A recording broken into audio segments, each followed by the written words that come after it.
Okay, आइए हम प्रभु की सम्मुख आए और उसके it's a privilege we have कि हम परमेश्वर के मध्य में आ सके आज भी, और विदाउट फेल हम परमेश्वर की उपस्थिति में हैं। बिलीव दिस दैट प्रभु भी हमारे बीच में है। वचन बताता है कि जहाँ पे 2 या 3 जमा हो, और सिर्फ 2 या 3 जमा ही ना हो, लेकिन एक माइंड हो, एक स्पिरिट हो और एक विजन हो, अगर यूनिटी हो तो बिलीव करें कि परमेश्वर उस जगह पे उपस्थित है। एंड आई बिलीव कि हम सब जब यहाँ पे इकट्ठा हुए हैं जूम के ज़रिए, तो हम एक माइंड है और एक हार्ट है और एक यूनिटी के साथ हम परमेश्वर की आराधना करने के लिए मिले हैं। सो आइए प्रार्थना से शुरू करें। प्रभु जी, हम आपका धन्यवाद करते हैं समय को देने के लिए कि हम आपका नाम ले सकें। प्रभु आपका धन्यवाद करते हैं कि आज का दिन प्रभु आपने हम सबके जीवन में जोड़ा प्रभु, और आपके उपस्थिति में प्रभु हम आ सके। पिता आपका धन्यवाद करते हैं प्रभु, आपसे चाहते हैं प्रभु अपने प्रेजेंस से प्रभु हम सभी को भर दें प्रभु, और प्रभु हम आपको निहार सके, आपको देख सके।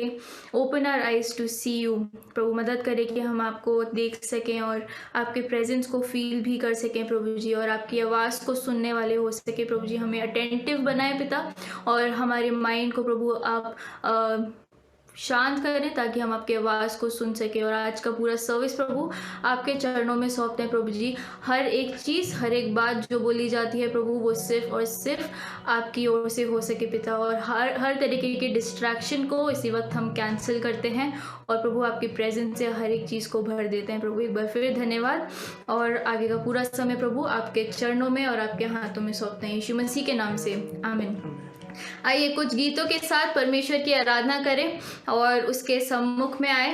और मैं आपको जैसे कि लास्ट टाइम जब मैंने वर्शिप लीड की थी, तो पता नहीं आपको याद है कि नहीं, लेकिन मैंने थैंक्स गिविंग के ऊपर बताया था। मैंने बताया था कि power, thanks giving is a power, मतलब एज इन थैंक्स गिविंग करने से या धन्यवाद देने से क्या रिलीज होता है और क्या चीज़ें हम देख पाते हैं, वो चीज़ मैंने बताई थी। और इस बार मुझे ये विश्वास है और मुझे ये फील हुआ कि I think it's a right time to talk about worship. ये सही समय है कि हम आराधना के बारे में भी बात करें और आराधना के बारे में भी सीखें, क्योंकि ये बहुत इम्पॉर्टेंट है। हम प्रभु की आराधना के लिए बनाए गए थे। तो मैं एक वचन पढ़ना चाहूँगी जो कि भजन संहिता में पाया जाता है 148 चैप्टर में 1 to 5 वर्स। बोलता है, यह की स्तुति करो, यहोवा की स्तुति स्वर्ग में से करो,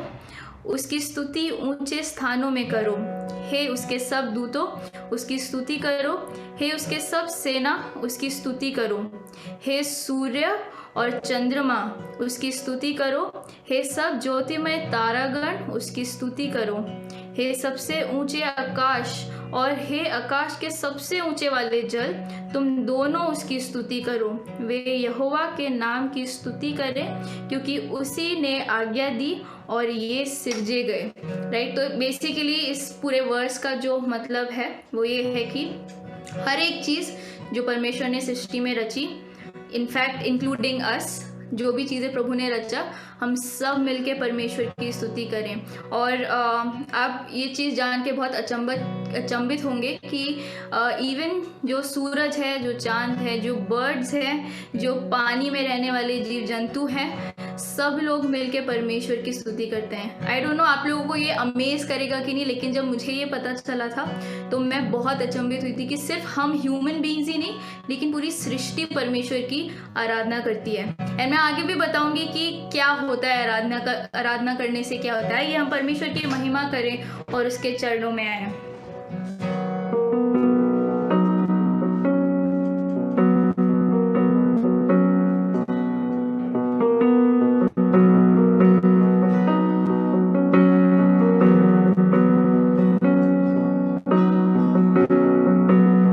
अपने मन को परमेश्वर की ओर लगाए और आराधना करें।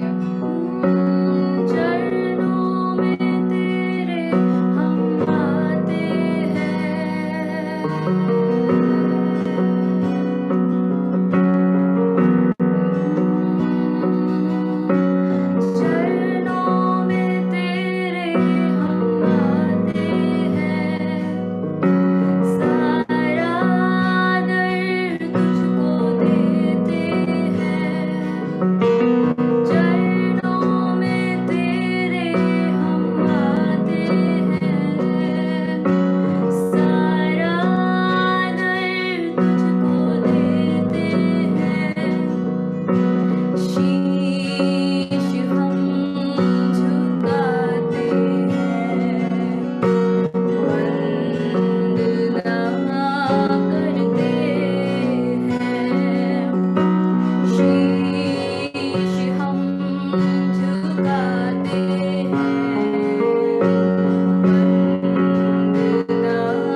हालेलुया ओ हालेलुया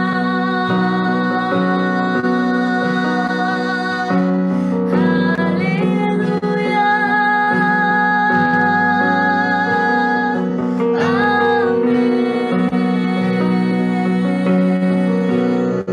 साथ में गाएं हालेलुया हालेलुया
देख सकते हैं कि जब हम परमेश्वर की आराधना करते हैं तो यही सब चीज़ें होती हैं, क्योंकि जो सेटन है वो भी वर्क में है, तो उसको अपना काम करने देते हैं। बट वी नो, हम जानते हैं कि हम क्या कर रहे हैं, और हम क्या कर रहे हैं, हम जीवित परमेश्वर की आराधना कर रहे हैं। ये ऑलराइट, सो इसमें भी यही लिखता है कि जब उन्होंने गाना गाया, पौलुस और सिलास ने गाना गाया, प्रभु के भजन गाया और प्रार्थना करी, तो वो जो बंधन में थे वो बंधन टूट गया।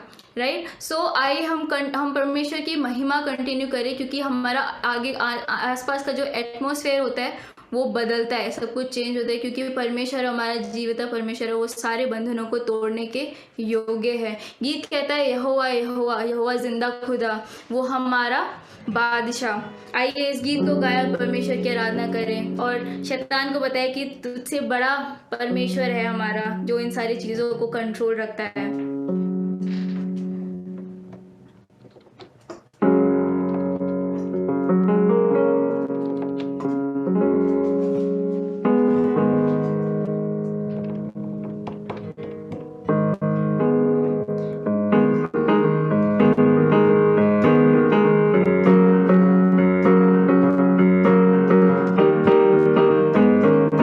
यहोवा यहोवा यहोवा यहोवा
कठिन परिस्थितियों में भी क्यों ना हो, हम उसकी हालेलुया गाएं, उसकी आराधना करें। गीत कहता है मैं गाऊं हालेलुया मेरे शत्रुओं के बीच में, अविश्वास के सामने, और स्वर्ग मेरे लिए लड़ेगा जब हम उसकी आराधना करेंगे। सो आइए इस गीत को गाएं और अपनी भेंट को भी परमेश्वर के सम्मुख लेकर आएं।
धन्यवाद करते हैं प्रभु कि आपने हमारी मदद करी कि हम प्रभु आपको आराधना दे सके और कोई ग्रहण योग्य हो सके प्रभु, यही प्रार्थना करते हैं प्रभु।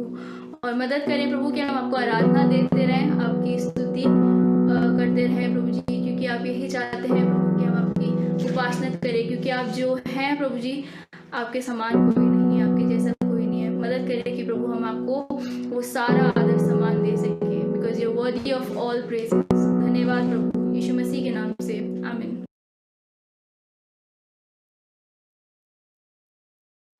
आप सभी को जय मसीह की। आई होप आप सब ठीक है, स्वस्थ हैं एंड अच्छा लग रहा है आप सभी को यहाँ पे देख के। प्रभु का धन्यवाद हो कि हम लोग जो है भले ही नेटवर्क ब्रेकेज था, कुछ भी था, लेकिन हम आराधना कर सके। प्रभु का हम धन्यवाद देते हैं। एंड वन थिंग, मतलब एक चीज़ मैं सोच रहा था जब आराधना हम कर रहे थे, लॉकडाउन हुआ, हम लोग घर में आ गए, लेकिन तब भी आराधना नहीं रुकी, है ना, सर्विसेज नहीं रुकी। हम भले ही जूम पे हैं, नेटवर्क ब्रेक हो जाता है, लेकिन तब भी nothing can stop the worship ना, nothing can stop the worship. And जिस तरीके से हम रेवलेशन में पढ़ते हैं कि जब हम स्वर्ग जाएंगे वहां पे तो 24/7 सिर्फ आराधना हो रही है प्रभु की, है ना। And that is the best part कि कुछ भी हो जाए, है ना, nothing can stop the worshippers to worship God. Hallelujah, है ना। Such amazing thing, such amazing thing. आइए हम लोग जो है वचन में जाएंगे एंड आइए हम प्रभु के हाथ में इस समय को सौंपें। लेट्स प्रे, हम प्रार्थना करें। एंड भले ही नेटवर्क ब्रेक होता है, कुछ भी होता है, लेकिन हम अपना कंसंट्रेशन को ना हटाएं, है ना। प्रभु के सम्मुख अपने आप को केंद्रित रखें एंड प्रभु से मांगे कि प्रभु आप मुझसे बात करें। प्रभु जी धन्यवाद आपका कि आप महान हैं, आप सर्वशक्तिमान हैं, आप सर्वोत्तम हैं, सर्वज्ञानी हैं, सर्वश्रेष्ठ हैं, अतुल्य हैं। हाँ आप प्रभु, आपके जैसा कोई नहीं। और धन्यवाद देते हैं पिता परमेश्वर कि आपने हम सभी को ये समय दिया है कि हम एक साथ मिलके एक कलीसिया रूप में आपके सम्मुख आ सकें। धन्यवाद देते हैं प्रभु कि आपने हमारे गीतों को ग्रहण किया है, हमारी भेंटों को ग्रहण किया है प्रभु। प्रभु जितने भी लोग यहाँ उपस्थित हैं, धन्यवाद देते हैं प्रभु कि हम सब एक साथ मिलके with one voice we could worship you. प्रभु जी हम आपका धन्यवाद देते हैं, आपकी स्तुति करते हैं, आपकी प्रशंसा करते हैं। और इस समय प्रभु हम आपसे ये विनती करते हैं प्रभु कि अपने वचन के द्वारा हमसे बात करें।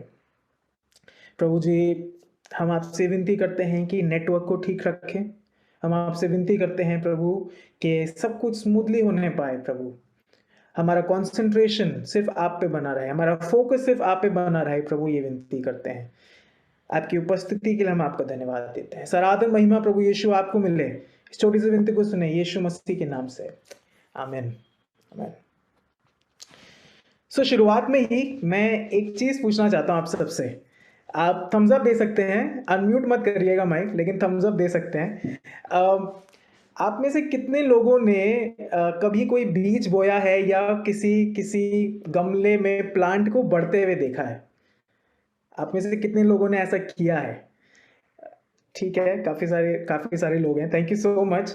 एंड मेरे लिए भी अभी रिसेंटली मेरे अंदर ये नई हॉबी बोलूँगा, ये इंटरेस्ट जगा है कि मुझे गार्डनिंग करना पसंद आ रहा है। अब गार्डन तो नहीं है, बैल्कनी है, तो वहाँ पे गमले लगा रखे हैं, तो वही मेरा छोटा गार्डनिंग है।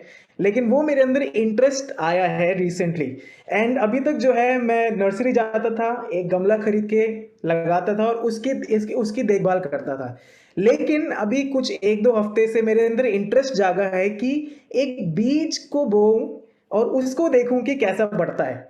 इसलिए मैं आपसे सवाल पूछा था कि आप में से कितने लोगों ने बीज बोया है और उसको बढ़ते हुए देखा है। तो अब मुझे नहीं पता था कि कैसे करते हैं, तो I went back to Google, नहीं लेकिन इस बार यूट्यूब पे देखा मैंने। तो यूट्यूब खोला, मैंने सिंपली लिखा how to grow a plant from seed, और काफ़ी सारी वीडियोस आई और मैंने देखा कि कैसे जो है प्लांट को ग्रो किया जाता है। फिर मैं पढ़ने लगा कि अच्छा क्या क्या चीज़ों का ध्यान देते हैं, और बड़ा इंटरेस्टिंग एक आर्टिकल मेरे सामने आया जिसके अंदर 10 चीज़ें थी। जब आप किसी बीज को बोते हैं तो 10 स्टेप्स हैं जो आपको करना है। अब क्योंकि मुझे थोड़ा आसान चाहिए तो मैं वो फॉलो करने लगा। आपके शायद कुछ और हो सकता है, लेकिन मेरे लिए वो 10 आर्टिकल जो 10 पॉइंट्स थे वाज वेरी हेल्पफुल, एंड मैंने सोचा कि आपके साथ शेयर किया जाए। अब ये क्या कहते हैं, गार्डनिंग क्लास नहीं है, सरमन ही है, लेकिन ये मैं जो शेयर करना चाहता हूँ उससे बहुत मिलता जुलता है। So 10 steps to grow a seed into a plant. पहला है बेसिकली चूज अ कंटेनर, जो जिसमें आप सीड को प्लांट करते हैं वो बहुत मायने रखता है। अगर आपके जो गमला है या जिस भी चीज है वो प्रॉपरली डीप नहीं है या फिर उसमें ड्रेनेज होल नहीं है, your container can it depends कि आपका जो सीड है वो ग्रो करेगा या नहीं, है ना। तो पहला स्टेप था कि चूज अ कंटेनर। फिर दूसरा है कि आप कौन सी सॉइल चूज करते हैं या क्या खाद इस्तेमाल करते हैं, वो भी बहुत इंपॉर्टेंट है कि आप एक प्रॉपर मिक्सचर वाली, है ना, एक एक प्रॉपर रेशियो में सब चीजें इस्तेमाल होती हैं जिसमें प्लांट की ग्रोथ और अच्छे से हो सके। फिर मैं और पढ़ा तो मैंने देखा कि जब आप सीड को बोते हैं तो एक प्रॉपर डेप्थ में होना चाहिए। अब सारे सीड का तो है नहीं, कुछ सीड को आप ऊपर ही छोड़ देते हैं और खाद से या उससे कवर कर देते हैं, या कुछ को और डीप में रखते हैं। तो ये भी चीज था मैंने देखा। फिर वाटर वाइजली, फोर्थ स्टेप। और इसमें जब मैंने शुरू किया था गार्डनिंग, उसमें मैंने बहुत गड़बड़ करी। तो इट एक्साइटेड होके मैं रोज गमले में पानी दे रहा था, रोज पेड़ों को पानी दे रहा था। मैं सोच रहा हूँ यार ये उग नहीं रहे, ये ऐसे मुरझा से गए हैं। फिर मुझे किसी ने बोला कि भाई साहब इतना भी नहीं, जब उसको जरूरत है तभी आप उसको पानी डाला करो। ठीक है, तो मैंने ये चीज भी देखा। फिर मेंटेन कंसिस्टेंट मॉइस्चर। जो प्लांट है उसको एक कंसिस्टेंट मॉइस्चर मिलना चाहिए, तभी वो सीड जो है ग्रो करता है। ठीक है, फिर उसके बाद सॉइल के बारे में पढ़ा, फर्टिलाइजर के बारे में पढ़ा। फिर उसके बाद प्लांट जब ग्रो हो रहा होता है उसको एक अच्छी सनलाइट की जरूरत है, ज्यादा भी नहीं और कम भी नहीं, एक प्रॉपर मात्रा में। ठीक है, ये पढ़ा। फिर एयर सर्कुलेशन होना चाहिए, ये मैंने पढ़ा। और फिर आखिरी में जब आया 10वां स्टेप, बहुत सुंदर सा था। और 10वां स्टेप ये था कि इससे पहले कि आप अपने गमले को बाहर बैल्कनी में रखें, उसको उसके इंट्यून करना पड़ता है। कभी रख दीजिए फिर वापस अंदर ले आइए, फिर थोड़ा रखिए फिर अंदर ले आइए, और फिर जब वो एक्लेमेटाइज हो जाता है तब उसको बाहर जाके रखे। सो ये 10 स्टेप्स हम मैंने देखे कि सीड को प्लांट में करने के लिए क्या क्या करना पड़ता है। और मैं जब इस बारे में सोच रहा था, एक चीज अगर आपने नोटिस करी और जितने लोग भी गार्डनिंग करते हैं, एक सीड जो होता है वो बहुत डेलिकेट होता है। एक छोटा सीड जो होता है वो बहुत डेलिकेट होता है, उसका बहुत ध्यान रखना पड़ता है। एक चूक और या तो वो मर जाएगा, या अगर आपने अच्छे से ध्यान रखा तो वो ग्रो करने लगेगा। It needs an extra care. हाँ, it needs an extra care. अगर आप अच्छे से ध्यान रखेंगे अपने सीड का, तो वो सीड एक अच्छा पेड़ बन सकता है जो कि फ्रूट बेयर करे, है ना, जो बहुत ज्यादा फ्रूट बेयर करे, फुल ग्रोन पेड़ बन सकता है। यही सेम एग्जाम्पल हमारी स्पिरिचुअल लाइफ पे भी लागू होता है। Our spiritual life and faith is also like that. हमारी जो स्पिरिचुअल लाइफ है, हमारा जो फेथ है या विश्वास है, वो भी इसी तरीके से है। शायद आपके जीवन में एक समय होगा जब वो सीड प्लांट किया गया, जब आपने यीशु मसीह को ग्रहण किया। मेरे साथ भी, मेरे 2008 में भी जब मैंने यीशु मसीह को ग्रहण किया, that seed was sown inside me, inside my heart. आपके साथ भी शायद ऐसा हुआ होगा। सवाल ये उठता है, इज योर सीड ग्रोइंग? क्या आपका जो बीज है वो बढ़ रहा है या नहीं? हाँ, असेस योरसेल्फ। अपने आप को जांचिए, आप अपने आप को देखिए कि क्या आप अपने विश्वास में ग्रो कर रहे हैं या नहीं। क्या आप अपने विश्वास में ग्रो कर रहे हैं कि नहीं। अब एज अ चर्च हम जानते हैं कि आप कैसे हैं, हम जानते हैं कि आपके फैमिली में कैसा माहौल है ना, सब चीज हम जानते हैं। लेकिन मैं यह स्ट्रेस करना चाहता हूं कि हम सब अपने जीवनों को जांचें, पर्सनली देखें कि एम आई ग्रोइंग और नॉट, एम आई ग्रोइंग और नॉट। जो बीज मेरे अंदर 2008 में बोया गया, आज 2022 में वो सीड कैसा है, मुझे अपने आप को जांचना है। और आज जो है, जब आज हम वचन में जाते हैं, वी विल बी लुकिंग, हम इसी चीज पे देखेंगे, what are the marks of a growing Christian.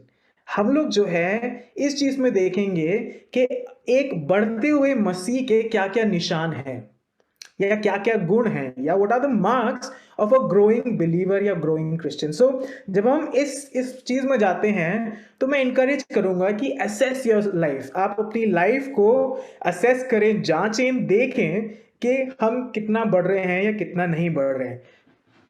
Alright, so I am not talking about practices, please. मैं मार्क्स के बारे में बात कर रहा हूं, मैं प्रैक्टिसेस के बारे में बात नहीं कर रहा हूं।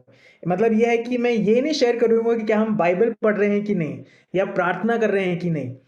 मैं बात कर रहा हूं कि मैं बढ़ रहा हूं तो वो निशान क्या क्या है। अब एग्जाम्पल शेयर करूंगा। आप में से जो लोग बीच पे गए हैं, जब आप बीच पे चलते हैं तो आपके जो फुटप्रिंट्स हैं वो आपके पीछे आप देख सकते हैं, है ना। जब आप बीच पे चलते हैं तो आपके फुटप्रिंट्स आते हैं, या आप चाहे कहीं पे भी चल रहे हो आपके फुटप्रिंट्स हमेशा आते हैं। एज अ बिलीवर जब आप अपने घर में हैं, जब आप अपने ऑफिस में हैं, what kind of footprints are you leaving behind? किस तरीके के फुटप्रिंट्स आप छोड़ रहे हैं दूसरे लोगों के लिए? और उसी चीज के बारे में मैं आज बात करना चाहता हूं। आज जो है हम 8 चीजें देखेंगे, एक मार्कर्स हैं जो कि मुझे बताएंगे कि क्या मैं बढ़ रहा हूं या नहीं। 8 marks of a growing believer. So हम लोग जो है एक एक करके जो है इन सब चीजों को देखेंगे। आप मेरे साथ निकाल सकते हैं दूसरा पत्रस, उसका पहला अध्याय, उसकी 3 से लेके 11वीं आयत तक जो है हम लोग ये समय में मनन करेंगे। दूसरा पत्रस, 2 पीटर चैप्टर 1 वर्सेस 3 to 11। दूसरा पत्रस पहला अध्याय और उसकी 3 से 11। आप में से यदि कोई लैपटॉप में है तो आप वो जो पूरा वर्ड्स है आप चैट में डाल सकते हैं, जिससे हमारे बीच में कुछ गेस्ट्स भी हैं, सो उनके लिए आसानी होगी टू जस्ट फॉलो अप। हाँ, so please I would just request that कि क्या आप ये वर्ड्स को चैट में डाल दें। ऑलराइट, सो दूसरा पत्रस पहला अध्याय 3 से 11 को जब हम देखते हैं, ये एक लेटर है जो कि पत्रस लिखता है। हाँ, पत्रस कौन है? Who is Saint Peter? Saint Peter या पत्रस जो है वो यीशु मसीह का चेला है और यीशु मसीह का प्रिय चेलों में से आता है। He is one of the closest disciple of Jesus. हाँ, और वो जो है ये लेटर लिखता है। अब क्योंकि ये लेटर है, there has to be a purpose, इसका एक उद्देश्य होना चाहिए कि ये लेटर क्यों लिखा गया है। और इसी चीज को जब हम पढ़ते हैं, मैं इंकरेज करूंगा कि आप पहला पत्रस दूसरा पत्रस दोनों पढ़ें। जब पत्रस ये लेटर लिखता है, ये मसीहों के लिए लिखता है कि जो गलत शिक्षक हैं उनसे हम और आप बच के रहें। हाँ, Peter is writing to the believers asking them to be aware.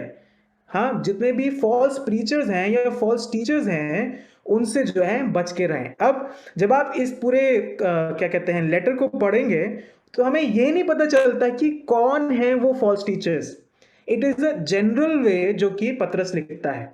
हाँ, it is a general way जो कि पत्रस लिखता है। तो आइए खंड में जाते हैं और तीसरी आयत जो हम देखें तो शुरू करता है, क्योंकि उसकी ईश्वरी सामर्थ ने सब कुछ जो जीवन और भक्ति से संबंध रखता है हमें उसी की पहचान के द्वारा दिया है, जिसने हमें अपनी ही महिमा और सद्गुण के अनुसार बुलाया है।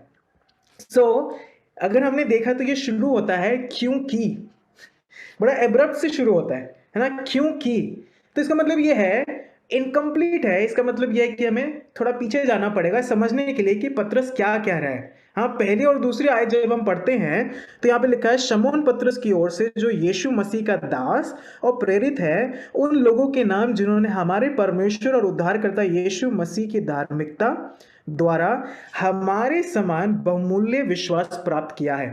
परमेश्वर की और हमारे प्रभु यीशु की पहचान के द्वारा अनुग्रह और शांति तुम में बहुतायत सी बढ़ती जाए। और उसके बाद फिर ये तीसरी आयत शुरू करता है। सो बेसिकली जो पत्रस है वो उन लोगों से बात कर रहा है जिन्होंने यीशु मसीह को ग्रहण किया है। तभी वो पहली आयत में कहता है, मैं उन लोगों से बात कर रहा हूं जिन्होंने विश्वास को क्या किया है? क्या किया है? पहली आयत में प्राप्त किया है। हाँ, और उसके बाद जो है वो रिमाइंड कराता है। तीसरी चौथी आयत जब हम पढ़ेंगे तो उसमें वो रिमाइंड कराता है कि यीशु मसीह को ग्रहण करने के द्वारा हमें क्या क्या आशीषें मिली हैं। यीशु मसीह को ग्रहण करने के द्वारा हमें क्या क्या आशीषें मिली हैं, वो एक रिमाइंडर के तौर पे जो है पतरस बताता है। अब हमें से जो लोग हमारे बीच में जो गेस्ट आए हैं, जिन्होंने यीशु मसीह को ग्रहण नहीं किया है, वो शायद ये सोचेंगे okay, this is not for me. हाँ, वो शायद सोचेंगे कि मेरे लिए नहीं है। नहीं, ऐसा नहीं है। ये जो वचन है ये हम सब के लिए है। It is a reminder. हम में से जिन लोगों ने यीशु मसीह को ग्रहण किया है उनके लिए एक रिमाइंडर आता है, लेकिन हम में से जो लोग जिन्होंने यीशु मसीह को ग्रहण नहीं किया है, ये वचन एक इनविटेशन की तरह से आता है और शायद आज वो समय है कि आप यीशु मसीह को ग्रहण करें। सो उस तरीके से जो है पत्रस शुरू करता है और फिर कहता है कि क्योंकि उसकी ईश्वरीय सामर्थ ने सब कुछ। किसकी ईश्वरीय सामर्थ?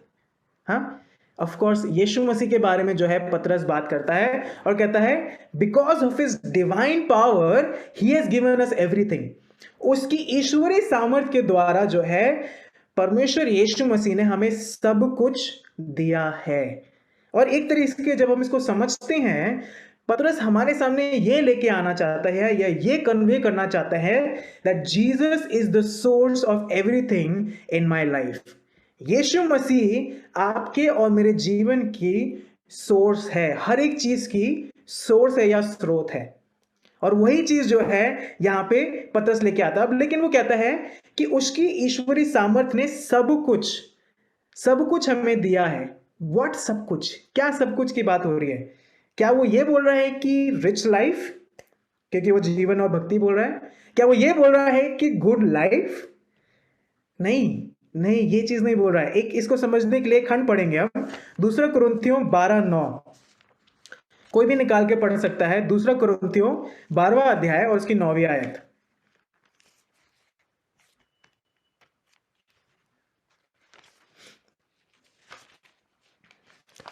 ठीक है, मैं पढ़ देता हूं।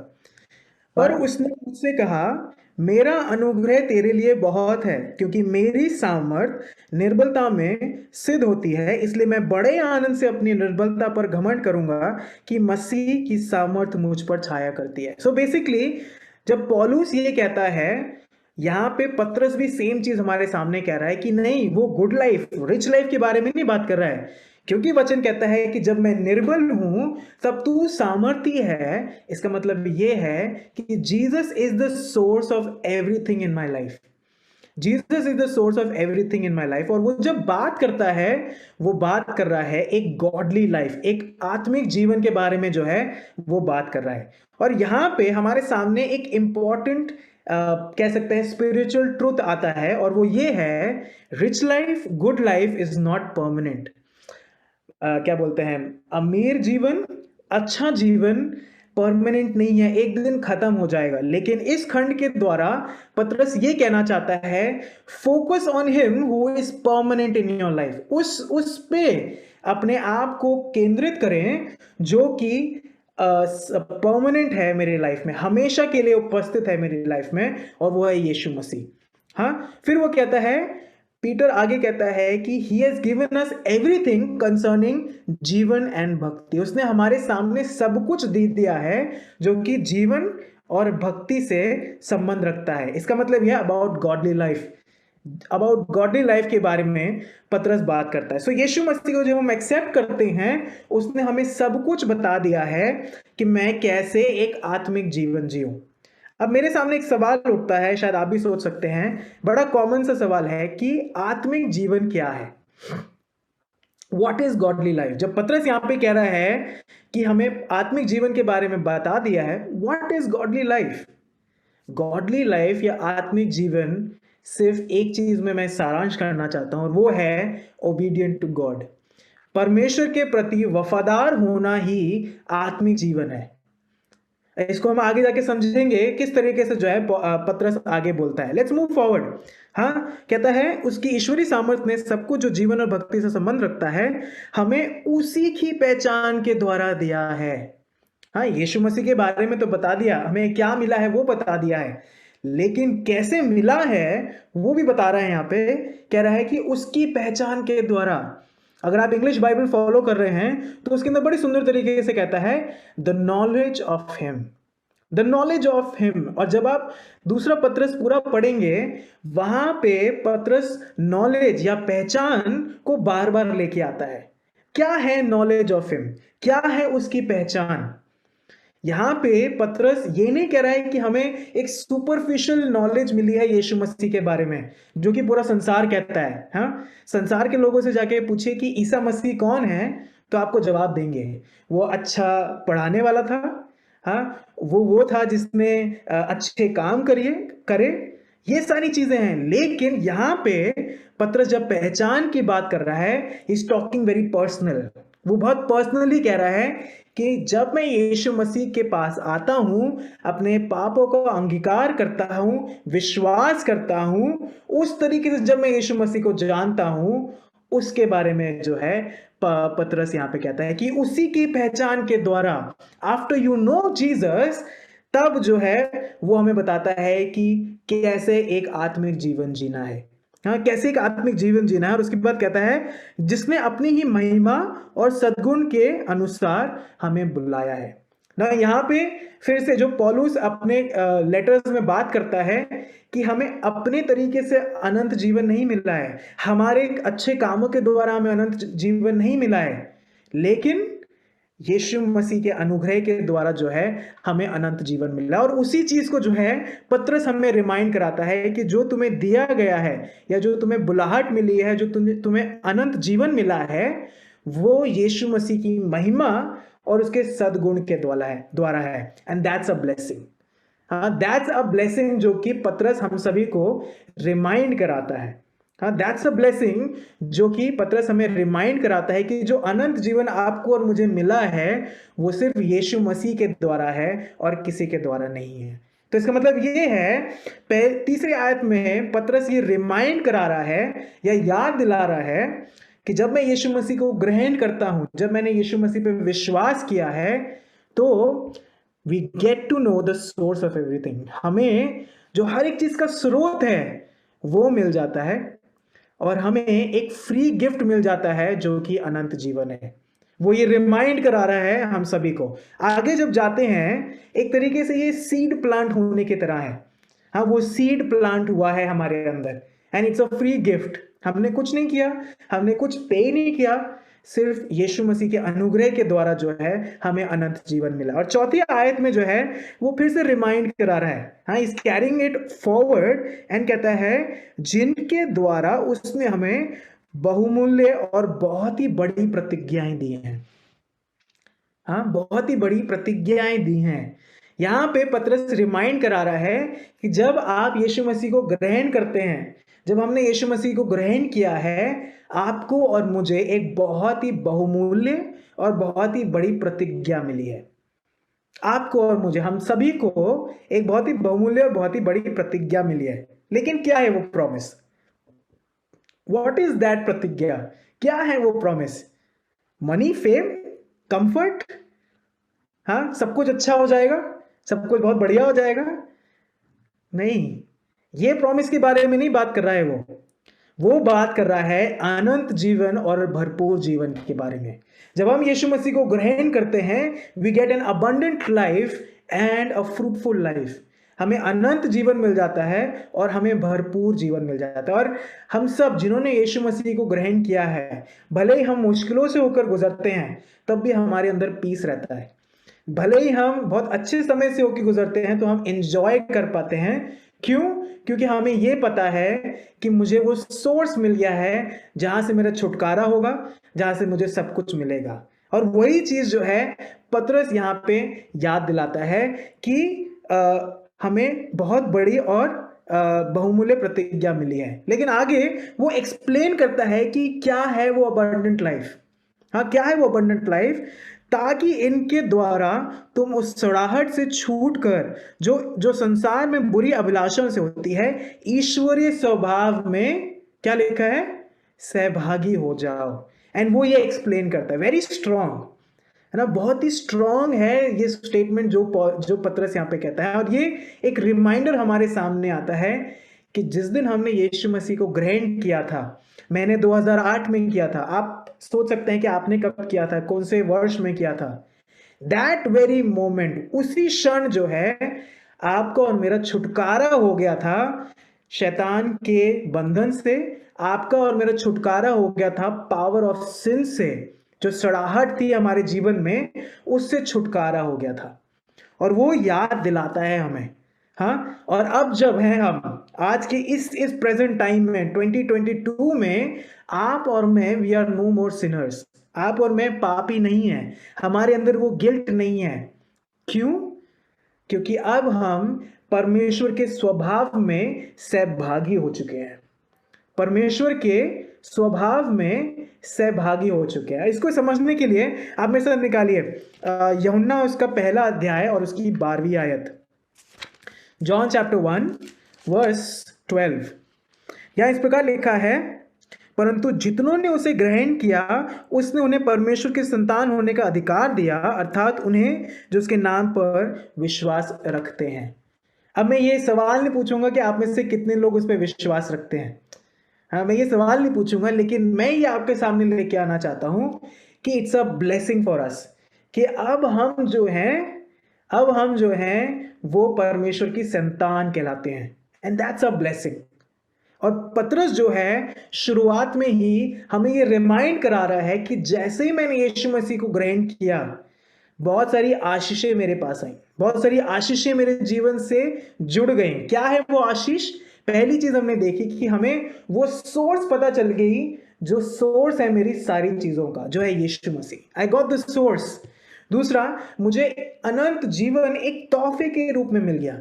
मुझे कुछ करने की जरूरत नहीं पड़ी, बट मुझे वो अनंत जीवन एक तोहफे के रूप में मिला। मेरा छुटकारा हो गया और अब मैं परमेश्वर की संतान हूं। परमेश्वर की संतान हूं। अब एक चीज, ये जब संतान वर्ड आता है, एक चीज मैं करेक्ट कर दूं, हम छोटे परमेश्वर नहीं बने हैं ना। मैं एक प्रीचर का सर्मन देख रहा था और उन्होंने अपनी कांग्रीगेशन को बोला, यीशु मसीह को ग्रहण करने के बाद आप भी परमेश्वर बन जाते हो। नहीं, ऐसा नहीं है। आप छोटे परमेश्वर नहीं बने हैं। जब हम यीशु मसीह को ग्रहण करते हैं, हम परमेश्वर की एम्पायर के हिस्सेदार हो जाते हैं। That's the thing, that's the blessing. जो परमेश्वर की एम्पायर है, जो परमेश्वर की जायदाद है, उसका मैं हिस्सेदार हो जाता हूं, एयर हो जाता हूं, सहभागी हो जाता हूं। एंड यहां पे पतरस हम सभी को वो रिमाइंड कराता है शुरुआत में। हाँ, isn't it like a seed? क्या ये एक एक बीज के समान नहीं है? जब वो बीज बोया गया हमारे अंदर, तो बहुत सारी चीजें हमारे साथ जुड़ने लगी। हाँ, और वो रिमाइंड कराता है और उसके बाद वो मेन चीज पे शुरू होता है। 5वीं आयत कहती है, इसी कारण तुम सब प्रकार का यत्न करके, यहीं पे रोकूंगा। इसी कारण तुम सब प्रकार का यत्न करके। सो यहाँ पे पतरस जो है आगे बढ़ता है। Very beautiful word he starts with saying इसी कारण, देयरफॉर, इसी वजह से। हाँ, एंड वो मेन पॉइंट पे आता है और कहता है, क्योंकि आपको ये सारी आशीषें मिली हैं। हाँ, क्योंकि हम सभी को ये सारी आशीषें मिली हैं। 3री और 4थी आयत के अंदर, वी कैनॉट बी, हम में से जितने भी लोग विश्वासी हैं, we cannot be self satisfied. हम में से हर एक व्यक्ति सेल्फ सेटिस्फाइड नहीं हो सकता है। पतरस ये अब कमांड दे रहा है, पहले वो याद दिला रहा है ब्लेसिंग तुम्हें मिली है, इसको याद रखो। एंड देन उसके बाद वो कमांड कर रहा है कि you cannot be self satisfied. अब इसको अगर समझाऊं मैं, यूजुअली हमें अगर किसी से कुछ काम कराना पड़ता है, तो हम उसको बोलते हैं कि यार तेरे को याद है मैंने तेरे लिए वो किया था, क्या तू मेरे लिए इतना भी नहीं करेगा? भाई बहनों में या भाइयों में जरूर होता है ये कि यार तेरे लिए तो मैंने उस दिन कप उठा के रख दिया था टेबल पे से, क्या तू मेरे लिए एक चेयर भी नहीं लगा सकता? ना, स्तुति हंस रही है, मुझे पता है। हाँ, तू मेरे लिए इतना नहीं कर सकता? यहाँ पे पतरस जो है वो यही कह रहा है कि क्योंकि परमेश्वर को ग्रहण करने के द्वारा तुम्हें ये सारी आशीषें मिली हैं, नाउ जो मैं कह रहा हूं वो अब करो। फिलिपियों 3:12 कोई निकाल के पढ़ दीजिए। फिलिपियों 3:12।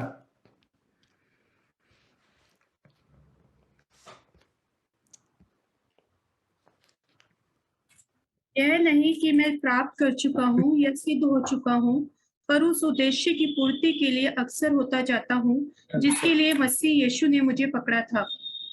जी, थैंक यू। तो यहाँ पे पौलुस जो है वो याद करा रहा है चीज़ें, और पतरस कहता है कि ऐसा नहीं है। पौलुस ये कह रहा है कि मैं पा नहीं चुका हूँ, हाँ, लेकिन मैं अभी भी दौड़ता जा रहा हूँ। मैं अभी भी दौड़ता जा रहा हूँ, और सेम चीज़ जो है पतरस भी यहाँ कह रहा है कि वी शुड नेवर थिंक, हम में से किसी को भी ये सोचना ही नहीं चाहिए कि मैं पूरी तरीके से बढ़ चुका हूँ, या पूरी तरीके से वो जो स्पिरिचुअल ग्रोथ है वो मुझे मिल चुकी है। नहीं नहीं, ऐसा नहीं हो सकता। हाँ, ऐसा नहीं सोचना चाहिए। और जॉन मैकार्थर, अगर आप जानते हैं इनके बारे में, बड़े विख्यात बाइबल स्कॉलर हैं, वो कहते हैं such an abundance of divine grace calls for total dedication. जो हमें इतना सुंदर अनुग्रह मिला है, इसके अनुरूप हमें पूरी तरीके से समर्पित होना है। हाँ, और ये जानना है कि I need to grow more. मैं पा नहीं चुका, लेकिन मुझे और बढ़ना है। और इसीलिए पतरस कहता है, इसी कारण तुम सब प्रकार का यत्न करके, हाँ, पतरस हम सभी को एनकरेज कर रहा है कि कीप स्ट्राइविंग। एक एथलीट जब तक वो फर्स्ट ना आ जाए, वो उस पे काम करता ही रहता है। हाँ, स्कूल में मेरे एक दोस्त थी, और वो बहुत ही पढ़ाकू थी, और जब कभी वो टॉप नहीं मारती थी तो वो बहुत उदास हो जाती थी, because she wanted that first place always. वही चीज यहाँ पे पतरस कह रहा है कि हम सब जितने भी लोग मसीह हैं, हम लोग को we should strive to be more spiritual. हम वी शुड बी मोर इस चीज पे उतारू होना जरूरी है कि मुझे और बढ़ना है, मुझे और बढ़ना है। Isn't it like a seed? हाँ, हमारा जो उद्धार वाला दिन था, या उद्धार जो हमें मिला है, वो एक फ्री गिफ्ट के द्वारा, एक फ्री गिफ्ट के तरह मैं बोलूंगा, एक सीड की तरह आपके और मेरे दिलों के अंदर प्लांट किया गया है। लेकिन गलत तब हो जाएगा जब हम उसको ऐसे ही छोड़ दें। It will be very wrong on our behalf if we leave that seed as it is. अगर हम उस बीज को ऐसे ही पड़ा छोड़ देंगे तो ये गलत है। और मैं इसी सवाल पे आना चाहूंगा, या एक सवाल पूछना चाहूंगा, हम में से जितने भी लोग गार्डनिंग करते हैं, क्या आप अपने उस बीज को ऐसे ही छोड़ देते हैं, या मेहनत करते हैं कि वो बढ़े?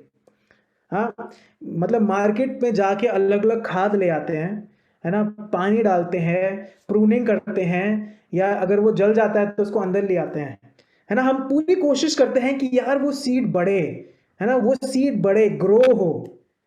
हमारी स्पिरिचुअल लाइफ भी ऐसे ही होनी चाहिए।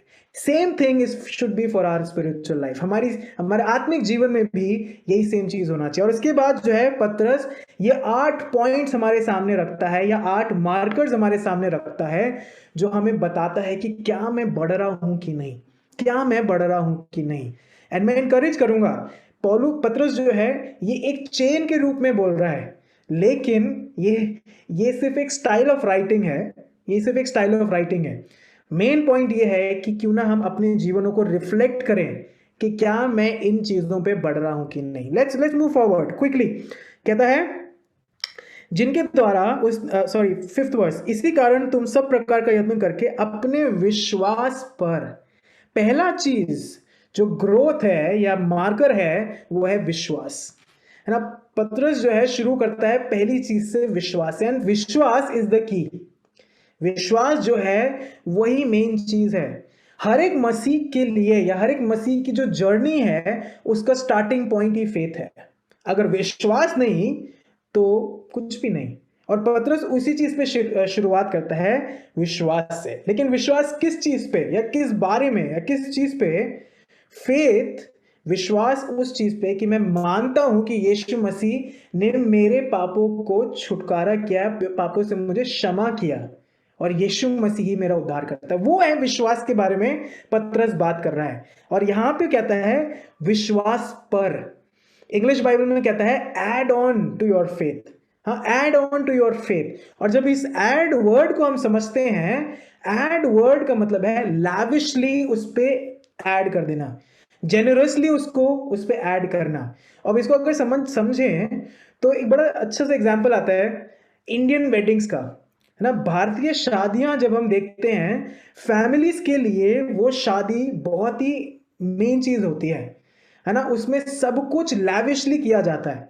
अगर आप लिस्ट करें top expensive weddings in India, तो जो खर्चा है वो 100 करोड़ों में आता है, 100 करोड़ में आता है ना। तो उस तरीके से पतरस कह रहा है कि लैविशली अपने विश्वास पर ये सारी चीजें रखते जाओ, स्पेरिंगली नहीं। मतलब क्या क्या कह सकते हैं, स्पेरिंगली हिंदी में क्या बोलेंगे, कंजूसियत से नहीं, कंजूसियत से नहीं, लेकिन बढ़ चढ़ के फुल ऑन तरीके से अपने विश्वास पर ये चीजें रखते जाओ। पहला मार्कर विश्वासियों के लिए है, क्या आप विश्वास में बढ़ रहे हैं कि नहीं, क्या आपका विश्वास बढ़ रहा है कि नहीं। दूसरी चीज हम आते हैं, कहता है अपने विश्वास पर क्या है, सद्गुण। सद्गुण, सद्गुण मतलब गुडनेस। और गुडनेस से जब हम समझते हैं, goodness is basically a God given ability. ये परमेश्वर ने खुद हमारे अंदर दिया है कि हम अच्छाई करें। परमेश्वर ने हमें ऐसे ही बनाया है कि हम अच्छाई करें। अब इसका एक बहुत सुंदर एग्जाम्पल है, जब ये कोविड की महामारी शुरू हुई, आप में से हर एक जन ने बढ़ चढ़ के सपोर्ट किया, है ना। चाहे वो आपके मनी के द्वारा हो, चाहे वो आपके परिश्रम के द्वारा हो, चाहे किसी भी तरीके से हो, कि अपने घरों को खोलना ही हो कि मैं इस व्यक्ति के घर में जाके खाना दिया करूंगा क्योंकि इसको कोविड हुआ है। उस चीज के बारे में जो है पतरस बात कर रहा है कि अपने विश्वास में या विश्वास के ऊपर बढ़ चढ़ के गुडनेस डालो, गुडनेस डालो, बी गुड। हाँ, बी गुड, उसके बारे में बात कर रहा है। और जब हम गलातियों 6:10 या फिर दूसरा कुरिन्थियों 9:8 पढ़ते हैं, तो वहां पे हमें यह समझ में आता है कि जब पतरस कह रहा है गुडनेस के बारे में, तो सिर्फ बाहरी रूप से की बात नहीं कर रहा है कि अच्छा ठीक है मैं इसको यही कर दूंगा तो सब लोगों के सामने लगेगा कि मैं बहुत आत्मिक हूं, उसके बारे में नहीं बोल रहा है। वो बोल रहा है अंदरूनी वे में बी गुड। हाँ, सद्गुण रखिए, सद्गुण रखिए। और सो इसीलिए दूसरा मार्कर है कि mark for a growing believer is goodness. विश्वास तो है, लेकिन विश्वास के ऊपर क्या आप वो गुडनेस दिखा पा रहे हैं लोगों को, नहीं। हाँ, गुडनेस दिखा पा रहे हैं लोगों को कि नहीं, वो चीज पे भी आप सोच सकते हैं। तीसरी चीज जब हम आते हैं, कहता है सद्गुण के ऊपर समझ, या सद्गुण पर समझ। और फिर से मैं बोलूंगा, सद्गुण पर समझ लैविशली ऐड करते जाइए। हाँ, लैविशली ऐड करते जाइए। अब हाँ, हमने यीशु मसीह को ग्रहण किया है, हाँ हम अच्छा काम भी कर रहे हैं, लेकिन बात आती है अबाउट नॉलेज। क्या मुझे नॉलेज है? और यहाँ पे नॉलेज जब पतरस बात करता है तो वो कह रहा है understanding the truth of the word of God. जो परमेश्वर का वचन बोलता है उसको समझने के बारे में बात कर रहा है। अब वो तभी हम समझ पाएंगे जब हम वचन पढ़ रहे हैं, उसको स्टडी कर रहे हैं, है ना। क्योंकि अगर हम नहीं समझ पाएंगे तो आज के समय में भी बहुत सारी गलत शिक्षाएं हैं हमारे आसपास। हाँ, जैसे कि टुडे इज योर डे, काफी सारे प्रीचर्स कहते हैं आज है वो आपका दिन, या फिर आज है वो दिन जब शावर्स ऑफ ब्लेसिंग होंगी, या आज है वो दिन यू आर विक्टोरियस। बहुत सारे प्रीचर्स ऐसे बोलते हैं। हाँ, सच है, बिल्कुल सच है, लेकिन वो आपको परमेश्वर के वचन की आधी सच्चाई बताते हैं, पूरी सच्चाई नहीं बताते। तो तीसरा मार्कर पतरस हमारे सामने लेके आता है, नॉलेज, परमेश्वर के वचन को पढ़ना, उसको समझना, और परमेश्वर के वचन की जो सच्चाई है उसको समझने के बारे में पतरस बात कर रहा है। और तीसरा जो मार्कर है वो यही है कि आप अगर परमेश्वर का वचन पढ़ रहे हैं तो आप ग्रो कर रहे हैं। अब हम एंड में आएंगे कि कैसे हम उसको समझें या कैसे हम अपने आप को लेवल्स पे मार्क करें, वो एंड में मैं बोलूंगा। लेकिन क्या आपके जीवन में ऐसा है that you are studying the word of God? क्या आप परमेश्वर का वचन पढ़ रहे हैं कि नहीं? चौथी चीज आती है समझ पर संयम। हाँ, संयम से हम क्या समझे? संयम में is basically holding one self, अपने आप को पकड़ के रखने के बारे में बात कर रहा है संयम। हाँ, पतरस के समय में अगर हम सेल्फ कंट्रोल के बारे में अगर बात करते हैं तो ये ज्यादा एथलीट्स या स्पोर्ट्समैन के जीवनों में होता था कि वो अपने आप को डिसिप्लिन करते थे, जितने भी आप में से लोग स्पोर्ट्स खेलते हैं, इट इज़ वेरी इंपॉर्टेंट कि आपका जीवन डिसिप्लिन रहे, हाँ, सेल्फ कंट्रोल रहे। उसके बारे में जो है पतरस बात कर रहा है। हाँ, a believer is to control the flesh. जो हर मसीह है, हर विश्वास के लिए ये बहुत इंपॉर्टेंट है कि वो सेल्फ कंट्रोल रखे। दो चॉइस होती हैं, या तो आप अपने शरीर के गुलाम होंगे या आपका शरीर आपका गुलाम होगा। वो यहां पे जब बात कर रहा है, वो इसी चीज के बारे में बात कर रहा है, self control. Are you someone, सवाल यहां पे आता है, are you someone who is in control of your flesh? क्या आप उन लोगों में आते हैं कि जो अपने शरीर के गुलाम हैं, या उन लोगों में आते हैं जिसके अंदर सेल्फ कंट्रोल है? हाँ, चौथा मार्क यही है, अगर एक ग्रोइंग मसीह का, वो ये है कि एक एक बढ़ता हुआ मसीह अपने शरीर का गुलाम नहीं होता है, अपने डिजायर्स का गुलाम नहीं होता है, इधर उधर की चीजों का गुलाम नहीं होता है।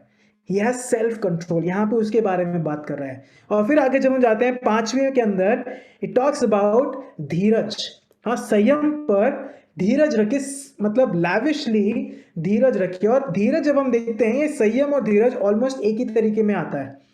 सेल्फ कंट्रोल इज बेसिकली कि मैं गुलाम नहीं हूं, लेकिन जब पेशेंस की बात आती है तो पेशेंस में वो ये कह रहा है कि मैं कभी भी किसी टेम्पटेशन में गिरूंगा नहीं। मैं ये चूज करूंगा कि जब कभी मुझे शायद दारू पीने का मन करे, या स्मोक करने का मन करे, या गंदे चित्र देखने का मन करे, या गाली देने का मन करे, या ब्राइब लेने का मन करे, I will not give in, I will not give in, उसके बारे में बात कर रहा है। और पेशेंस, ये जो गुण है, ये आपका वेटिंग को भी फायर अप करता है। हाँ, तो जस्ट मैं जल्दी से लिस्ट डाउन कर रहा हूं। पांचवा जो यही है, पांचवा, अ growing believer is someone who has patience. एक बढ़ता हुआ मसीह वो है जिसके अंदर ये संयम है, सॉरी धीरज है। हाँ, धीरज है। छठा जब हम आते हैं, वो कहता है धीरज पर, क्या है आपकी वर्स, आपकी बाइबल में, धीरज पर भक्ति। हाँ, तीसरी और चौथी आयत जब हमने देखी तो वो हमें ये बताती है, गॉडलीनेस से जो भी संबंधित है वो परमेश्वर यीशु मसीह को ग्रहण करने के बाद हमें बता दिया गया, हमें पता है। लेकिन पतरस यहाँ पे कह रहा है कि हर विश्वासी वो भक्ति चुनता है, और वो चुनने के बारे में यहाँ पे कह रहा है, बिलीवर्स मस्ट परस्यू गॉडलीनेस। हर एक विश्वासी जो है उस आत्मिकता के पीछे भागना चाहिए। हाँ, भागना चाहिए। अब जब हम ये गॉडलीनेस के बारे में बात करते हैं तो बड़ा कॉमन सा एक सवाल काफी बार आता है कि भैया, क्या फास्टिंग करना गॉडलीनेस है? क्या मैं अगर दारू नहीं पीता हूं या स्मोकिंग नहीं करता हूं तो क्या ये आत्मिकता है? या क्या मैं जब वर्शिप हो रही है तो मैं हाथ खड़ा करता हूं, क्या ये आत्मिकता है? या मैं टंग्स में प्रार्थना करता हूं, क्या ये आत्मिकता है? मैं इसमें यही बोलूंगा कि बहुत सारे लोग या बहुत सारे मनुष्य बहुत सारी चीजें कहते हैं या बहुत सारी चीजें कहेंगे, लेकिन my answer to you is, मेरा जवाब आपसे यही है, आपके लिए यही है, don't find answers from mortal man. मनुष्यों में अपने जवाबों को ना ढूंढें, लेकिन जवाब जो है परमेश्वर से मांगे या परमेश्वर के वचन से ढूंढिए। Don't find answers from mortal man but find answers from God through Bible only. परमेश्वर के मनुष्यों से या मनुष्यों के शब्दों में जवाब मत ढूंढिए, लेकिन परमेश्वर के वचन से जवाब को पाइए। और वही चीज यहां पे कह रहा है, a growing believer wants to be a godly person. एक बढ़ता हुआ मसीह एक भक्तिपूर्ण मनुष्य बनना चाहता है। अब अगर आपने देखा लॉजिकली कैसे फिट हो रहा है, अगर मैं परमेश्वर का वचन नहीं पढ़ूंगा तो मुझे पता ही नहीं है कि मैं कैसे धीरज रखूं, कैसे संयमी बनूं और कैसे भक्ति में बढ़ूं। हाँ, सच कैसे लॉजिकली वो हमारे सामने रखता है। सातवीं चीज में पतरस कहता है भक्ति पर भाईचारे की प्रीति। इसका मतलब ये है a mutual sacrifice for one another.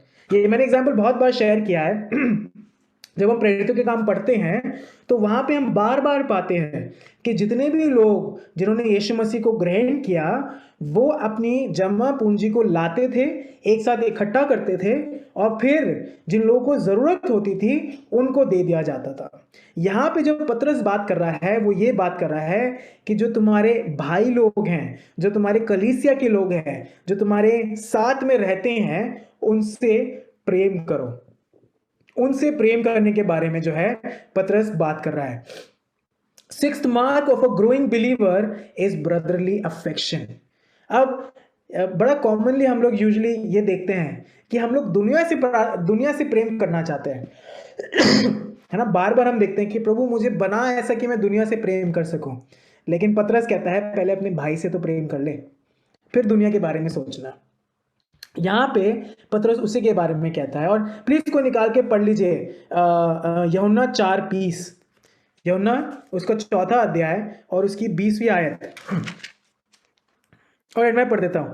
हमारे बाप दादों ने इसी पहाड़ पर आराधना की और तुम कहते हो कि वो जगह जहां आराधना करनी चाहिए यरूशलेम में है। Oh sorry, it is 1 John 4:20, my mistake, 1 John 4:20।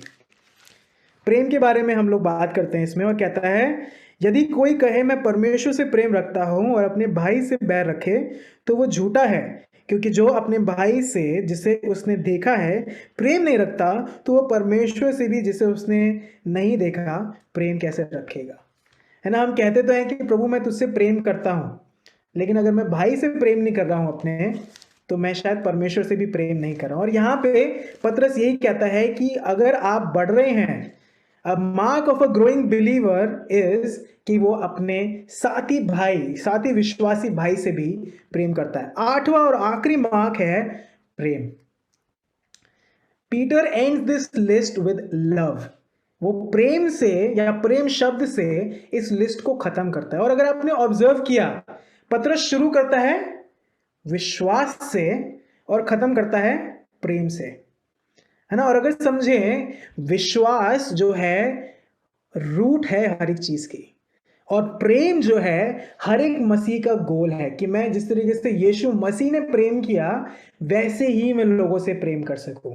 और यहाँ पे पतरस वही उसी चीज पे जो है आके एंड करता है। पतरस 4:8 जो है इस प्रकार से कहता है, सबसे श्रेष्ठ बात यह है कि एक दूसरे से अधिक प्रेम रखो, क्योंकि प्रेम अनेक पापों को ढांप देता है। That is the final thing. हाँ, a mark of a growing believer is love.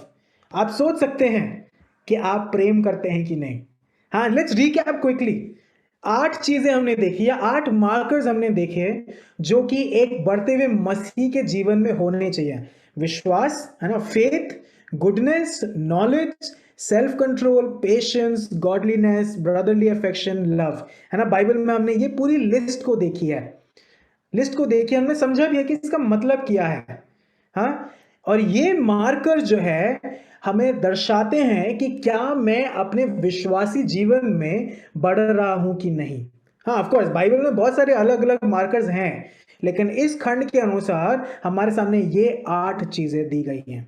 और मैं आप सभी को इनकरेज करना चाहता हूं एक चीज कि जब हम आज ये आराधना खत्म करें तो आप 5 मिनट लीजिए, हाँ, और ये सारे मार्कर्स के सामने 1 से लेके 10 तक अपने आप को पॉइंट्स दें कि मैं कहाँ कितना आता हूँ।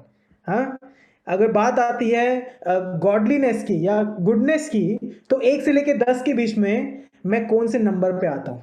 क्या मैं 10 पे आता हूँ कि मैं बहुत बहुत ज्यादा अच्छे कार्य कर रहा हूँ, या मैं 1 पे आता हूँ कि मैं कुछ भी नहीं कर रहा हूँ। हाँ, जब बात आती है नॉलेज की, तो 1 से 10 के बीच में अपने आप को नंबर दीजिए, जिससे आपको भी पता रहेगा कि हाँ, मेरे जीवन में ये सारी जगह हैं जहां पे मुझे कार्य करना है। एक चीज ध्यान दीजिएगा, शायद मैं नहीं देख रहा हूं, लेकिन यीशु मसीह देख रहा है। है ना? ज़रूर अपने आप को असेस करें कि मैं अपने आत्मिक जीवन में बढ़ रहा हूँ कि नहीं बढ़ रहा हूँ। लास्ट सेक्शन जल्दी से देखते हैं। 8 से 11 आयत को जब हम पढ़ते हैं, यहाँ पे लिखा है, क्योंकि यदि ये बातें तुम में वर्तमान रहें और बढ़ती जाएं, तो तुम्हें हमारे प्रभु यीशु मसीह के पहचान में निकम्मे और निष्फल ना होने देगी। क्योंकि जिसमें ये बातें नहीं, वो अंधा है और धुंधला देखता है और अपने पिछले पापों से धुलकर शुद्ध होने को भूल बैठा है। इस कारण हे भाइयों, अपने बुलाए जाने और चुन लिए जाने को सिद्ध करने की भली भांति यत्न करते जाओ, क्योंकि यदि ऐसा करोगे तो कभी भी ठोकर न खाओगे, वरन इस रीति से तुम हमारे प्रभु और उद्धारकर्ता यीशु मसीह के अनंत राज्य में बड़े आदर के साथ प्रवेश करने पाओगे। ये जो लास्ट सेक्शन है, हाँ, ये वो लास्ट सेक्शन है। पतरस कहता है कि जो लोग या जिन लोगों के अंदर ये चीजें नहीं पाई जाती, वे कैसे हैं? वे अंधे हैं और धुंधला देखते हैं। मतलब वेरी स्ट्रांग, मुझे लग रहा है ये दिल्ली भाषा में बोल रहे हैं कि ये अंधा है, ये नहीं देख रहा है क्या कर रहा है। हाँ, उस तरीके से कह रहा है। अब यहाँ पे पतरस ये नहीं कह रहा है कि आप विश्वासी नहीं हैं। यहाँ पे पतरस जब ये कह रहा है कि ये अंधा है और धुंधला देखता है, वो ये नहीं कह रहा है कि आप विश्वासी नहीं हैं। Let me explain this with a question. मैं सवाल, आप सब अपने जीवन को जानते हैं, आप सब जानते हैं कि आपका जीवन कैसा है।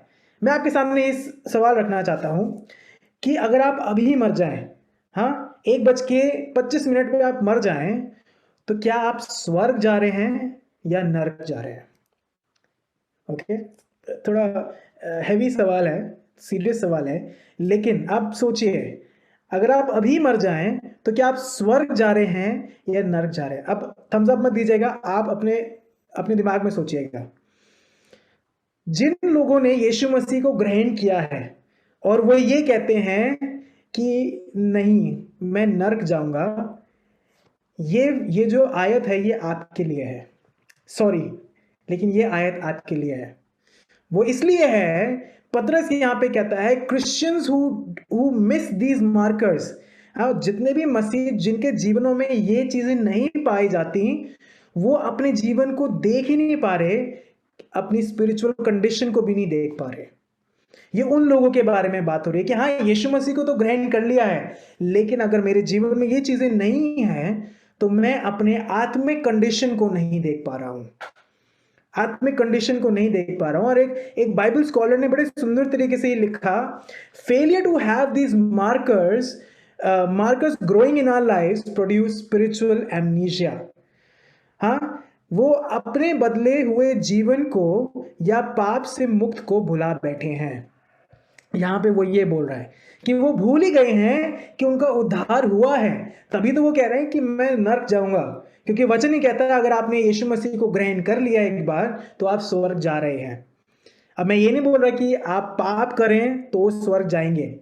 आई एम टॉकिंग अबाउट कि मेरा कोर वैल्यू करेक्ट है कि नहीं। और यहाँ पे उसी चीज के बारे में बात कर रहे हैं। हाँ, मैंने यीशु मसीह को ग्रहण किया है, हाँ, 3 और 4 आयतों में जो ब्लेसिंग्स हैं वो सब मैं मानता हूँ, लेकिन अगर मेरे जीवन में ये 8 चीजें ग्रो नहीं हो रही हैं तो मेरा जीवन हमेशा डाउट में रहेगा और फियर में रहेगा कि मैं पता नहीं यीशु मसीह के साथ मिलूंगा कि नहीं। और तभी जो है 10वीं आयत कहता है पतरस कि इस कारण हे भाइयों, अपने बुलाए जाने और चुन लिए जाने को सिद्ध करने को भली भांति यत्न करते जाओ, क्योंकि यदि ऐसा करोगे तो कभी भी ठोकर नहीं खाओगे। यहाँ पे पतरस जो है यही कन्वे करना चाह रहा है। जो ऊपर से 3, 4, 5, 6, 7 जितनी भी आयतें हमने पढ़ी, उसका सारांश ये है कि अपने बुलाए जाने और सिद्ध किए जाने को प्रकट करते जाओ, अपने जीवनों से दिखाते जाओ, क्योंकि अगर ऐसा करोगे तो ठोकर नहीं खाओगे। अब यहाँ पे ये जो मार्कर्स मैंने 8 हमारे सामने रखे, वो ऐसा नहीं है कि मैं बोस्ट करूं कि अरे हाँ, मैं तो इस व्यक्ति से ऊंचा हूं अपने आत्मिक जीवन में, ऐसा नहीं है। हाँ, वो इस तरीके से नहीं कह रहा कि यू बोस्ट, लेकिन वो ये कह रहा है ये जो 8 चीजें हैं मेरे को यीशु मसीह पे फोकस करने में मदद करती हैं, क्योंकि मैं अपनी सामर्थ्य से नहीं कर सकता हूं, लेकिन यीशु मसीह को देख के मैं ये सारी चीजें कर सकता हूं। और ये जो मार्कर्स हैं ये मुझे ये चीज क्लियर कर देता है कि क्या परमेश्वर की तरफ से है और क्या परमेश्वर की तरफ से नहीं है, क्योंकि तभी हम ठोकर खाने से बचते हैं। और ये सारी चीजें जो हैं हमारे सामने पतरस रखता है। ये जो मार्कर्स हैं हमारे सामने कॉन्फिडेंस लेके आते हैं, हमारे सामने से जो डर है वो हटा देते हैं, जो एंजाइटी है वो हटा देते हैं। और ये सारे मार्कर्स जो हैं बेहद इंपॉर्टेंट हैं आपके और मेरे जीवन के लिए। और तभी जो है 11वीं आयत जो है रिजल्ट हमारे सामने लेके आती है। ये सब चीजें जब हम करते हैं इसका रिजल्ट हमारे सामने है कि वो जो बड़ी और बहुमूल्य प्रतिज्ञा है, हाँ, जो तीसरी आयत में हमने देखी थी, वो है ये प्रतिज्ञा। हाँ, ये वो प्रतिज्ञा है कि जब हम स्वर्ग जाएंगे तो हमारा बड़ा सा जो है स्वागत होगा, बड़े आदर के साथ जो है हम प्रवेश करना चाहेंगे या प्रवेश करेंगे। और ये जो है हम में से जो लोग हताश हैं, हम में से जो लोग निराश हैं, हम में से जो लोग भटके हुए हैं, ये एंड रिजल्ट हमारे सामने जॉय को लेके आता है, खुशी को लेके आता है। अब ये सवाल करूंगा कि आप में से कौन चाहता है कि आपका आदर बड़े सम्मान से ना हो स्वर्ग में? हम सब चाहते हैं, हम सब चाहते हैं। That is the reward kept for each one of us. हम सब के लिए वो प्राइज है जो रखा गया है। हाँ, हम सब जो है जब आप मार्क करेंगे अपने आप को या सोच विचार करेंगे, हम सब अलग अलग लेवल पे होंगे जरूर अपने स्पिरिचुअल लाइफ में। कोई 10 पे होगा, कोई 5 पे होगा, कोई 9 पे होगा, अलग अलग लेवल पे होंगे। लेकिन द पॉइंट इज, क्या मेरे जीवन में ये 8 चीजें पाई जाती हैं कि नहीं, पाई जाती हैं कि नहीं? Because if your life is not a changed life, that means you haven't really accepted Christ. अगर आपका जीवन बदला हुआ जीवन नहीं है तो इसका मतलब यह है कि आपने यीशु मसीह को ग्रहण नहीं किया है। हाँ, आप बोलेंगे बिल्कुल कि हाँ भैया मुश्किल होता है। हाँ बिल्कुल, मैं मानता हूँ कि चेंज एकदम से नहीं आता है, लेकिन the point is, are you working on it? क्या आप अपने जीवन को बदलने के लिए कार्य कर रहे हैं कि नहीं? कार्य कर रहे हैं कि नहीं? क्या आपके जीवन में, अंत में मैं कुछ सवाल आपके सामने रखना चाहता हूं, आप सोच सकते हैं। और अगर आप हेल्प चाहते हैं तो please do talk to me और पास्टर मानव। क्या आप अपने आत्मिक जीवन में बढ़ रहे हैं कि नहीं बढ़ रहे हैं? क्या आपके जीवन में ऐसे लोग हैं जो आपको अकाउंटेबल रखते हैं कि नहीं? आपके जीवन को देखते हैं कि अरे भाई हर्षित, तुम इस चीज में कमी में दिख रहे हो। क्या आपके जीवन में ऐसे दोस्त हैं जो आपकी मदद करते हैं आपके जीवन को बदलने में? और आखिरी चीज, are you an example for people? क्या आपका जीवन एक आदर्श है लोगों के लिए कि नहीं? क्या आपका जीवन एक आदर्श है लोगों के लिए? नहीं। जिस खत्म करते हुए, हम सबके जीवनों में हम सबके आत्मिक जीवनों में वो सीड प्लांट किया गया है। जब मैंने यीशु मसीह को ग्रहण किया, मेरे जीवन में 2008 में वो सीड प्लांट हुआ। लेकिन मैंने रियलाइज ही नहीं किया था उस समय कि मुझे बढ़ना है, मुझे इस विश्वास को जो मेरे अंदर प्लांट किया गया उसको बढ़ाना है। और अल्टीमेटली मेरा वो सीड जो है मर गया। लेकिन तब भी यीशु मसीह के अनुग्रह के द्वारा 2010 में वो सीड फिर से रिवाइव हुआ मेरे अंदर। और तब से जो है मैंने यीशु मसीह को के साथ चलना शुरू किया।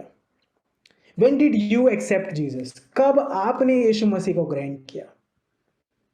अगर आप में से ऐसा व्यक्ति है जिसने यीशु मसीह को ग्रहण नहीं किया है, तो मैं आज वो इनविटेशन देना चाहूंगा उस व्यक्ति को कि यीशु मसीह ही मार्ग, सत्य और जीवन है। यीशु मसीह ही है जिसने आपके लिए क्रूस पर अपनी जान दी। यीशु मसीह ही है जो आपके और मेरे जीवन का स्रोत है, हर एक चीज का सोर्स है। और वचन में हमने पढ़ा शुरुआत में, His grace is sufficient for you in times of troubles। आपके मुश्किलों के समय में उसका अनुग्रह आपके लिए काफी है। और ये इनविटेशन मैं आपके सामने रखता हूं कि वो चाहता है कि वो सीड आपके हृदय में प्लांट हो। क्या आप वो स्वीकार करेंगे या नहीं, आपके ऊपर है। लेकिन हम में से उन लोगों के लिए मैं कहना चाहता हूं जिन्होंने यीशु मसीह को ग्रहण किया है, ये जो 8 मार्कर्स हैं, ये उस इलस्ट्रेशन की तरह हैं जो मैंने शुरुआत में हमारे सामने रखी, वो 10 स्टेप्स। हाँ, ये मार्कर्स आपके लिए एक कंटेनर की तरह हैं। हाँ, कंटेनर की तरह हैं जहां पे वो सीड अच्छे से ग्रो हो सकता है। एक सॉइल की तरह हैं जो आपकी वो सीड ग्रो करने में मदद करेगा। एक डेप्थ की तरह हैं कि वो सीड को और अंदर जाना जरूरी है। पानी की तरह हैं कि अगर पानी ना मिले तो वो सीड मर जाएगा। हाँ, ये जो मार्कर्स हैं आपके लिए एक मॉइस्चर का काम करते हैं कि एक अच्छा एनवायरनमेंट मिले, वार्मथ देते हैं, हाँ, गर्माहट का काम करते हैं कि आपका जो आत्मिक जीवन है वो बढ़ेगा। एक फर्टिलाइजर का काम करते हैं, खाद का काम करेंगे जो न्यूट्रिशन मिलेगा। सनलाइट का काम करते हैं ये 8 मार्कर्स, जिसके द्वारा आप और तृप्त होते हैं। हवा का काम करते हैं जहां पे आपको खुल के अपॉर्चुनिटी मिलती है ग्रो करने की। All these markers give growth to your spiritual life. ये सारे जो 8 मार्कर्स हमने देखे, ये आपके आत्मिक जीवन को ग्रोथ देते हैं। सवाल ये उठता है, आप जब खत्म करेंगे आराधना तो आप कुछ समय लीजिएगा ये सोचने के लिए, अपने जीवन को देखने के लिए कि 1 से 10 के बीच में ये सारी चीजों में आप कहाँ पाए जाते हैं। आइए हम प्रार्थना करें। प्रभु यीशु मसीह जी, हम आपका धन्यवाद देते हैं कि आप महान हैं, आप सर्वशक्तिमान हैं। धन्यवाद प्रभु जी कि आपका वचन हमें इनकरेज भी करता है, लेकिन साथ साथ अपने जीवन को जांचने पे भी मजबूर करता है। धन्यवाद देते हैं प्रभु कि आज आपने हमारे सामने ये 8 चीजें रखी जिसके द्वारा हमें मदद मिले कि हम क्या देखने के लिए कि क्या हम बढ़ रहे हैं कि नहीं बढ़ रहे हैं। प्रभु धन्यवाद देते हैं कि आपने वो सीड हमारे अंदर प्लांट किया, लेकिन अब हमारे ऊपर है कि हमें वो सीड को ग्रो करना है कि नहीं करना है। प्रभु, जितने भी लोग यहाँ उपस्थित हैं प्रभु, वे सब अपने जीवनों को जानते हैं। वे सब जानते हैं कि कहाँ हम सब गिरते हैं। वे सब जानते हैं कि कहाँ और कितने दूर हैं वो आपसे। प्रभु मदद करें कि हम सब काम कर सके अपने जीवन में, अपने आत्मिक जीवन में, कि ये सारी चीजें हमारे अंदर पाई जाएं और बड़ी हो सके, ग्रोथ हो सके प्रभु, जिससे प्रभु हम जो है फल लाने वाले मसीह लोग हो सके, ग्रोइंग मसीह हो सके, जिसके द्वारा प्रभु हम और लोगों को भी आपका सुसमाचार बता सके। सारा आदर महिमा प्रभु यीशु मसीह आपको मिले। धन्यवाद देते हैं प्रभु जी आज की आराधना के लिए। धन्यवाद देते हैं प्रभु जी कि आपने हम सभी से अपने वचन के द्वारा बात कर दी है। सरादर महिमा प्रभु यीशु मसीह आपको मिले। इस छोटी सी विनती को सुने यीशु मसीह के नाम से, आमीन। आइए हम आशीष वचन को एक साथ ग्रहण करें। अब जो तुम्हें ठोकर खाने से बचा सकता है और अपनी महिमा की भरपूरी के सामने मगन और निर्दोष करके खड़ा कर सकता है, उस एकमात्र परमेश्वर हमारे उद्धारकर्ता की महिमा और गौरव और पराक्रम और अधिकार हमारे प्रभु यीशु मसीह के द्वारा, जैसा सनातन काल से है, अब भी हो और युगान युग होता रहे, आमीन, आमीन। प्रभु आप सभी को बहुतायत से आशीष दे। जय मसीह की।